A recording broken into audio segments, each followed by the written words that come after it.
Started September of 2019 when I started playing Roblox. But right after, I started coding games. People who don't know what Discord is, it is basically like a modern chat app where we're simply just gonna code the bot.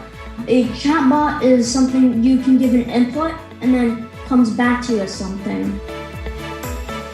It is basically a blank file that I can write in when I'm coding. So I'm gonna put 2 more arrays, so it's just the random memes.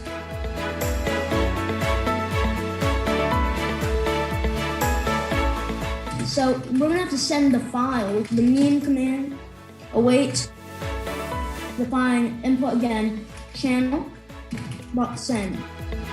Files to Discord. So discord.file. So once I run this, alright, meme. I think it's time I'm gonna put randomness into this. Now it is going to be random. So meme.